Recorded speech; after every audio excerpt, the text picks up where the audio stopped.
কদিন আগে বাংলাদেশ দলের প্রধান নির্বাচক মিনহাজুল আবেদিন নান্নু তিনি একটি কথা বলেছিলেন যে বিপিএলে গুরুত্বপূর্ণ রোলে খেলানো হয় না বাংলাদেশের ক্রিকেটারদেরকে।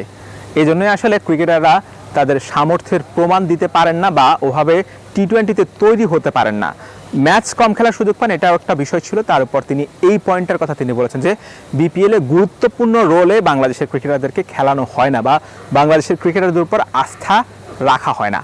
সেই জায়গায় ব্যতিক্রম এলপিএলে কিন্তু বিদেশি ক্রিকেটারদের চেয়েও দেশি ক্রিকেটাররা গুরুত্বপূর্ণ রোলে ব্যাটিং করেন, বোলিং করেন, গুরুত্বপূর্ণ সময় বোলিংয়ে আসেন, যেটা আসলে ক্যান্ডি ফ্যালকনস এবং জাফনা কিংসের ম্যাচেও দেখা গেছে যে যেই ম্যাচটাতে আসলে হাসারাঙ্গা বোলিংয়ে এসেছিলেন, ৭৯ রান করেছিলেন প্রথমে ব্যাট করে ক্যান্ডি ফ্যালকনস। তাদের আসলে জাফনা কিংস তাদের আসলে ব্যাটাররা যখন একে একে ব্যর্থ হচ্ছিল তখন কিন্তু হাল ধরেছেন, ম্যাচের পুরো মোডটাই চেঞ্জ করে দিয়েছেন শ্রীলঙ্কার ব্যাটার চারিক আসালাঙ্কা।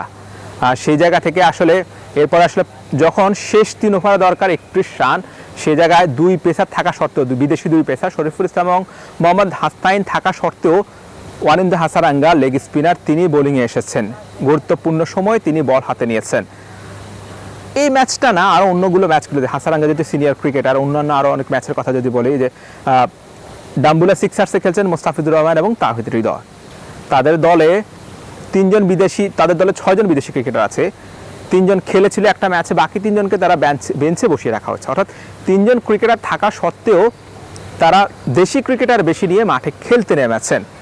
৩ জন বিদেশি ক্রিকেটার যাদেরকে বেঞ্চে বসিয়ে রাখা হয়েছে, এইটা আসলে বিপিএলে দেখা যায় না, যে আসলে দেশি ক্রিকেটারদেরকে সুযোগ দেয় কিংবা তারা যদি মনে করে যে আসলে বিদেশিদের চেয়ে দেশিরা তারা ভালো খেলবে, সেই বিশ্বাস থেকে কিন্তু তারা তাদেরকে ড্রপ করে ম্যাচ খেলেছে এবং ম্যাচটা আসলে ভালোও করেছে এবং যাদেরকে সুযোগ দেওয়া হয়েছে তারা আসলে সেই সুযোগটা কাজে লাগিয়েছেন। ঠিক এই জায়গায় বিপিএল থেকে ব্যতিক্রম এলপিএল।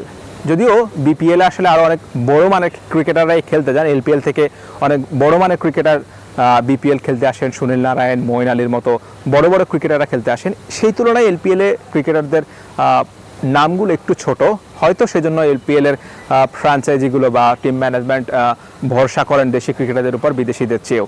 তারপরেও এইটা কিন্তু আসলে যে দেশের ক্রিকেটের আসল যে উন্নয়ন, টি-20 ক্রিকেটের যে উন্নয়ন, সেটা কিন্তু অনেকাংশে হয়ে যায় যখন তারা এলপিএলের মতো একটা বড় টুর্নামেন্টে চ্যালেঞ্জ নিয়ে খেলেন, যখন তারা গুরুত্বপূর্ণ রোলে ব্যাট করেন, বল করেন, যখন তারা আসলে একদম ক্রুশাল মোমেন্টে ব্যাটিং করেন, বোলিং করেন, তখন কিন্তু সেই অভিজ্ঞতাটা তাদের হয়ে যায় এবং পরবর্তীতে যখন ইন্টারন্যাশনাল ক্রিকেট খেলতে যান তখন কিন্তু এই অভিজ্ঞতাটা কাজে লাগে তাদের সেখানে।